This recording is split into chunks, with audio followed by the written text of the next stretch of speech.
আজকে তোমরা অনেকেই ফেসবুকের কল্যাণে দেখতে পাও জমিয়ত আগে ঠিক ছিল, এখন জমিয়ত আগের আকাবিরদেরকে মহব্বত করি, জমিয়তের আগের আকাবিরদেরকে ভালোবাসি, কিন্তু এখন যারা আছে ওনারা আগের মতো নেই।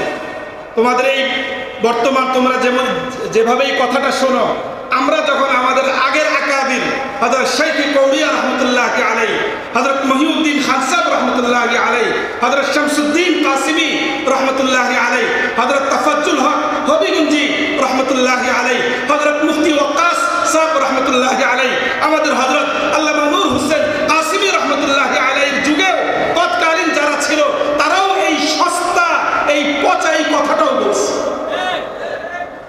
এই জন্য জমিয়ত কারো কথায় বিভ্রান্ত হওয়ার দল না, এই কথা আমাদেরকে বুঝতে হবে। এই জন্য যারা এই কথা বলে যা আগে ঠিক ছিল এখন ঠিক নাই, তারা ওই সময় এই কথা বলছে। আমাদের হযরত রহমতুল্লাহি আলাইহি বলতেন তোমাদের কিবলা ঠিক করো, তোমাদের কিবলা ঠিক করো। তো আলহামদুলিল্লাহ জমিয়ত উলামা ইসলাম মনে করে তার সমস্ত দ্বীনি আন্দোলনের দ্বীনি সংগ্রামের কেন্দ্রবিন্দু হলো দারুল উলুম দেওবন্দ। এই জন্য দারুল উলুম দেওবন্দ কখনো গতানুগতিক রাজনীতি করে না, বরং দারুল উলুম দেওবন্দ গতানুগতিক রাজনীতির বাহিরে ইসলাম এবং মুসলিম উম্মার যেই জায়গাতে কল্যাণকামিতা রয়েছে সেই জায়গাটাতে দারুল উলুম দেওবন্দ সব সময় রাজনীতি করে এসেছে। এর বাহিরে দারুল উলুম দেওবন্দ কখনো চিন্তা করে নাই লোক জনবল বেশি দেখা, মানুষকে সস্তা মানুষের সামনে নিজের বাহবা কোড়ানো, এই জাতীয় উদ্দেশ্য কখনোই দারুল উলুম দেওবন্দের ছিল না।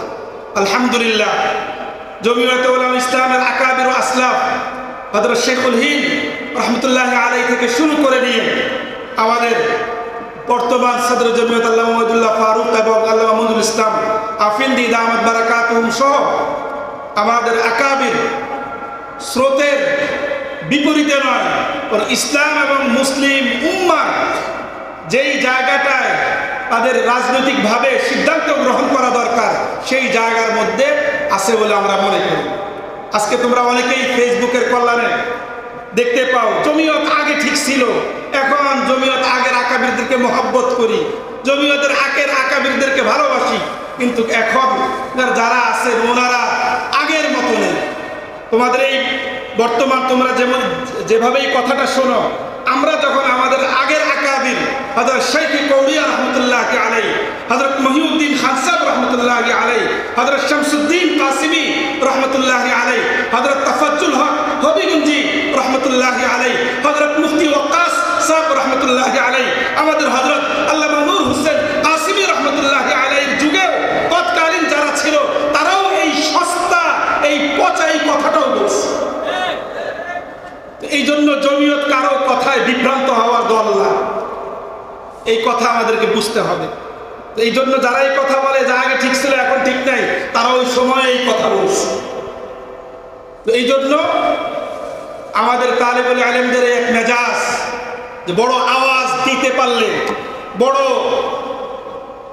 সেলিব্রিটি হইতে পারলে বাস স্রোতের সাথে ভেসে যাওয়ার এক মন মানসিকতা আমাদের মধ্যে তৈরি হয়ে যায়। আলহামদুলিল্লাহ জামিয়া মাদানিয়ার বাড়িদারা আজকে তরবিয়তে ইস্তেমা আমাদের হযরত রহমতুল্লাহি আলাইহির জীবদ্দশায় হযরত মাওলানা মহিউদ্দিন খান সাহেব রহমতুল্লাহি আলাইহি থেকে শুরু করে নিয়ে আমি যাদের নাম নিলাম, এরা ছাড়াও ইসলামী অঙ্গনের ইলমি ব্যক্তিত্ব যারা ছিলেন হযরত মাওলানা ইসহাক ফরিদি রহমতুল্লাহি আলাইহি, হযরত মাওলানা আবুল ফাতাহ মুহাম্মদ ইয়াহিয়া সাহেব রহমতুল্লাহি আলাইহি, হযরত মাওলানা হামাদউদ্দিন সাহেব দামাত বারাকাতুহুম, হযরত মাওলানা আবু সাবির আব্দুল্লাহ দামাত বারাকাতুহুম সহ যারা এখনো জীবিত আছেন, এরকম আকাবির হযরত আমাদের এখানে সুযোগে তারা সবসময় তরবিয়ত প্রদান করেছে। তো এই জন্য আমরা চাই আমাদের ছাত্র জমিয়তের তালিবুল ইলমরা আকাবির দারুল উলুম দেওবন্দের সেই শেকড়ের সাথে সেই মূলের সাথে তারা নিজেদের পরিচয় করা, আকাবির দেওবন্দের ফিকির, আকাবির দেওবন্দের তরিকা এটা তারা আপনার এটা আমাদের প্রত্যাশা।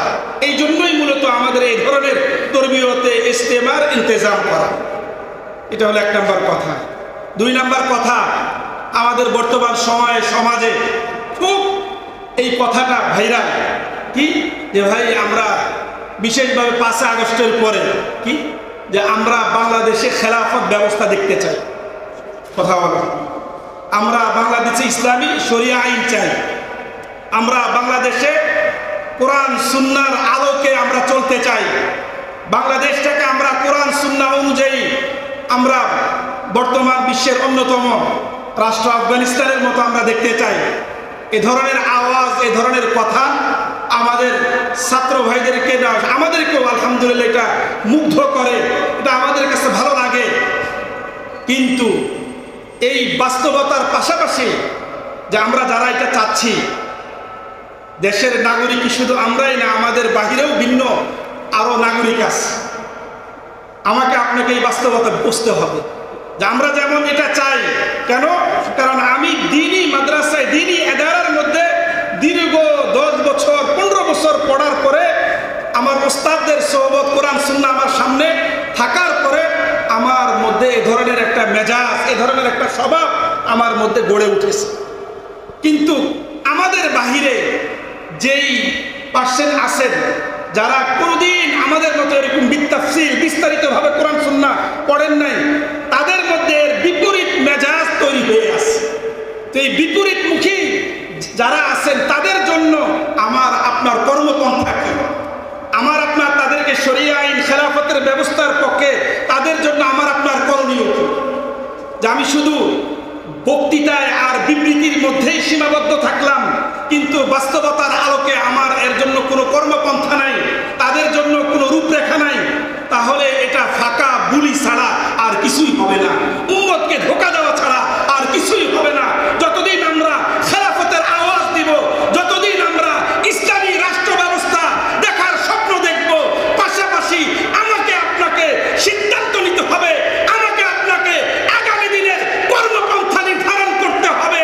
কিভাবে কর্মপন্থা নির্ধারণ করলে আগামী দিনে সারা বাংলাদেশে ইসলামের আওয়াজ, ইসলামের পয়গাম, শরিয়া আইনের পয়গাম পৌঁছবে, সেই কর্মপন্থা আমাকে আপনাকে নির্ধারণ করতে হবে। সেটা এককভাবে নির্ধারণ করবেন না সাংগঠনিকভাবে নির্ধারণ করবেন, এই প্রশ্ন আপনাদের কাছে রাখলাম। যদি এককভাবে করেন, আপনি যে কোনো সময় অ্যাক্সিডেন্ট করবেন, আপনি যে কোনো সময় আপনি দুর্ঘটনার শিকার হবেন।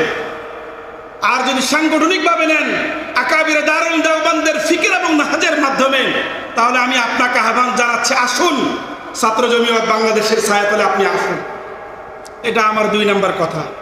সর্বশেষ এবং 3 নম্বর কথা, যে আমরা নিজেদেরকে একজন সফল রাজনীতিবিদ হিসেবে ইসলামী রাজনীতির জায়গা থেকে আমরা নিজেদেরকে নেতৃত্ব দিতে চাই।